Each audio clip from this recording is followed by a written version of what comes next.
Hi, and welcome to another edition of Enlightened Espresso. I'm here with Master Chung.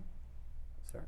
We're going to be previewing or giving you a website address in the future where you can go visit and meditate through your computer or sit with Master and learn that beginning meditation. And our goal is to continue that progression to more intermediate and then hopefully advanced meditation at some point. For sure. Actually, we're really serious about having more and more teaching and meditation because we found, myself and others found that it's the antidote for a lot of, maybe I would say, irrational behaviors that we see nowadays in the world. Yeah.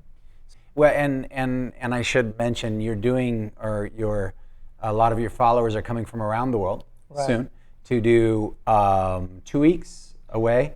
Where it's a temporary monk program. You want me to talk about it? Just a little bit, yes. It's interesting. It's called the temporary, but altruism is how to express altruism through being the Sangha.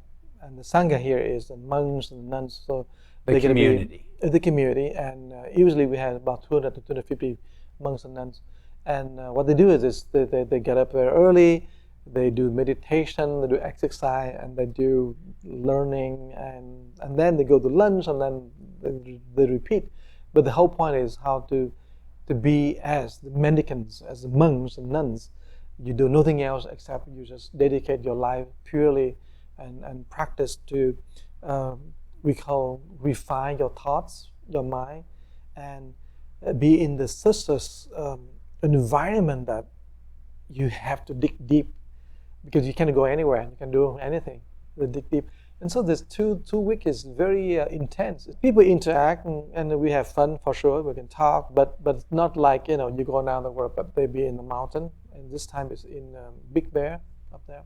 There we have a place that we rent, and it's very interesting because suddenly you realize that you can't just go horizontal. You have to go vertical and go deep. What do you mean horizontal versus horizontal? Vertical? Meaning you go out, you do shopping, you're talking, you're watching TV, you just expand your mind horizontally. The material world. Connect with people and all that. But vertically, meaning you go onto yourself, deep into your mind and go deeper and deeper and deeper. And that's a place that we call subconscious. Because it's so dark, the more you go deep in like the ocean, the more you dive into the ocean, it's getting darker and darker and darker. So. And so you have the 2 weeks, and instead of just going anywhere and go vacation, go to Costa Rica or Bahamas, now you have 2 weeks and you go deep inside the ocean of your mind. I'm glad you mentioned through your own intuition that you have activated. I've learned from previous episodes. Sure. Into the subconscious, which is what we want to talk about today, because you said that was that first layer, and you termed it the basement. So give us maybe level set. Give us some context for the subconscious and what that is. Subconscious, actually, that word is very Western psychology, but in the real Buddhist, we don't have the word called subconscious. We have the word called Alaya consciousness. Alaya is a storage. Alaya?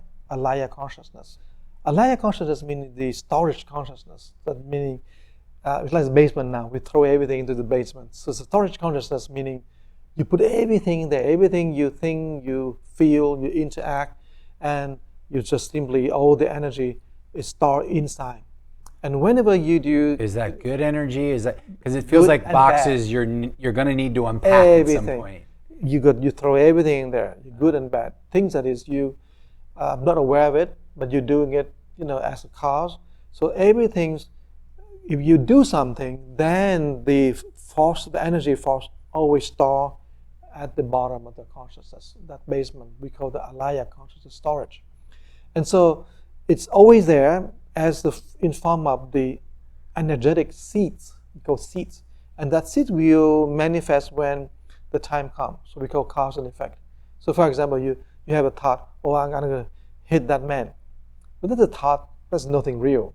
But that thought now, after you strike up that thought, so that thought now, that energy now is stored underneath. Maybe a few years later, you meet that man, and suddenly some condition come about, he scold you, he say something bad about you. Suddenly that thought, I hate him, now manifest. Okay. So the storage is something that's very interesting because we keep storing, we keep producing, and we're storing, and we're producing, we're storing. And it's bottomless. So one time the Buddha go to the ocean and he look at the ocean, the river, the Ganges River. So he's standing there, he look at the ocean, and all the students come and said, Master, why did you stand here and you look at the Ganges River? You say nothing. And the Buddha said, look at the Ganges River. The water keeps flowing, flowing, flowing.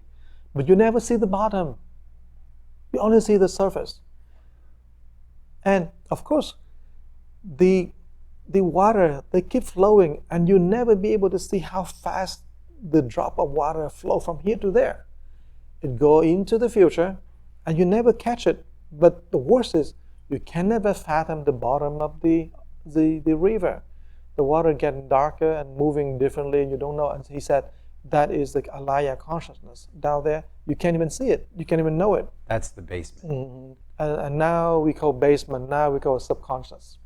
Now you don't know how many things we store in your basement, right? You don't. Though in a lot of Western psychology, and I'm sure viewers here have seen a psychologist or a counselor from time to talk through issues. For me, when I've seen one or two in my life, they've said,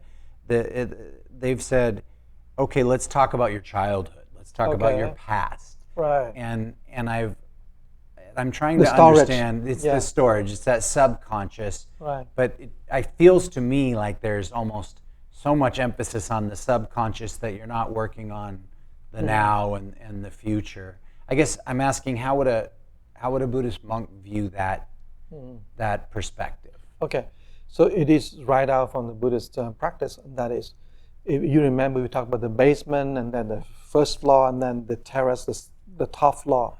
So in order to really deal with the storage, we need to bring the light into the storage, because the storage is so dark, right? To bring the light into the basement, then we have to use the light on the top floor. That's the top floor is where you have the light. So bring that light down to the basement. So what do we practice? We practice meditation to activate our intuitions, activate our, we call the wisdom, or we call the prajna wisdom, the wisdom that you look at things as they are without having involved your ego into it. So it's a practice, very simple, it's not very difficult. For example. But why would you do that without your ego? I mean, why can't your ego look at those things? If your ego do get it, then the ego and whatever there, they become the vicious cycle, and you have the new story. You spin the new story, and you keep going for on and on forever, never stop. So is the ego part of the illusion that protects the basement? Yes, the ego is the one who built the basement, who put all the storage in there. You put all kind of stuff. The ego bring all the boxes there. So how can you trust the ego to bring all the box out? It's fair, understood. So the interesting part of the whole thing is we have to learn how to look at things without get involved with it. Now, you see when you go to shopping, like Fashion Island or South Coast Plaza, right? You walk through all the mall and then, oh, that's beautiful. And then what do you do next? Okay, step in. What do you do next? What price is this? Oh, the price is right, then I buy it. You see how one step leads to the other, and you get involved in it. You see something, you get involved with it, and you never be free from it. So learn to be intuitive, meaning you learn to see things without getting involved in it. And so you can see, and slowly, first you see one, but then you see the complete. You remember when you go to South Coast Plaza, you look at something, you only look at that thing. You cannot see the whole picture of this shop. What do they sell? What in there you don't. You focus on one thing and you consume about that thing. So when we look into our anger or suppressed anger, we get involved with anger, we become angry. Yeah. But we don't look at the anger. We just simply be taken over by that anger. And so when you begin to clear out the subconscious, the basement, or at least take Let's clarify, what is cleared up? Clear up meaning the ability to see it. Right. When you see the suppressed anger, you see it as it is, the anger disappears. That's what we cleared up. Yeah, I guess that's what I'm asking. So why? Why? So when you shine light, right, mold doesn't grow in the light, right? No. So you're shining light down there. and the basement begins to clean itself up, if I'm hearing you. Exactly. That's a very good way to say the cleanup, because everything is about the guy who brings things in. All right. But the moment you look at the things, the guy disappear. The guy and the thing disappear.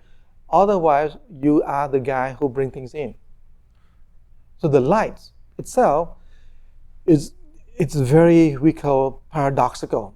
When you shine the lights into this thing, the basement, it disappears because there's nobody else bring things in. Nobody else bring things out. It is the guy who think that, oh, I bring things, I store there. That is the illusion. So tell me this, can you go through life without putting anything in your basement? Oh, for sure. And those things, of course, drive me crazy, right? And the only way to be free from craziness is learn how to look at things and not turn by it. Mm-hmm. And the way to not turn by it is what the intuition, that we call prajna wisdom, is about. Look at it, just hold our gaze. And if you look from perspective that is so, we call, separate from your ego, then you are looking from the Buddha mind. The Buddha mind is a mind that always present, the knowing. You are the knowing. And maybe it would be helpful to define even, because Buddha wasn't necessarily the name of someone. No. Right? Tell me what Buddha translates to in English. The Buddha translated, Bud is enlightened, awaken. So Buddha is the one who enlightens, the one who awakens. And why awakens? So talk to me, are we all sleeping right now? No, pretty much like, now let's go back to the basement. It's so dark. And you keep putting things in, Suddenly, if you turn the lights on, you realize that, oops, what's wrong with me? Why don't you put all things You there? weren't seeing clearly. You're not seeing, you're not be aware of anything, you're in the dark, you're in a sleep. But sometimes the Buddha said, it's like a dream. You're in a dream. Okay. You see all these things. And the most interesting things, you're talking about psychologists, you're talking about, you go to therapy, right? You're just talking about it. They are the good tools. They know, they understand what it is. We Buddhists, we only know the practice how you bring the life from the superconscious into the subconscious. We don't know the detail of all the names and the mode of anger. We don't know exactly all of this, but we know they are down there.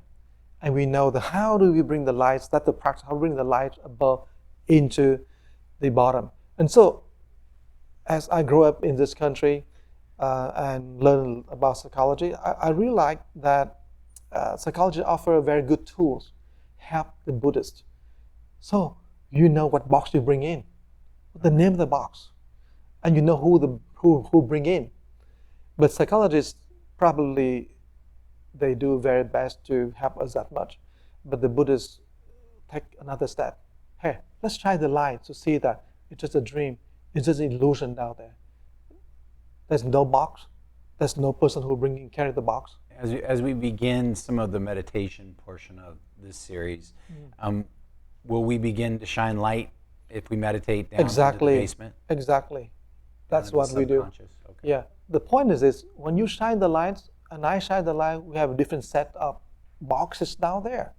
You may have this anger, maybe I have a different kind of suppression, I don't know. And that's a wonderful thing about Buddhism. We always explore, and we're always on the journey to understand ourselves. And we don't make a judgment about others. Make sense? It does, and I like that as a way to end that journey to understand ourselves. So very good. It's a good way know thyself. to finish this episode. So thank you, Mr. Oops. Thank you, Master. We'll see you next time. I like Mr. Master.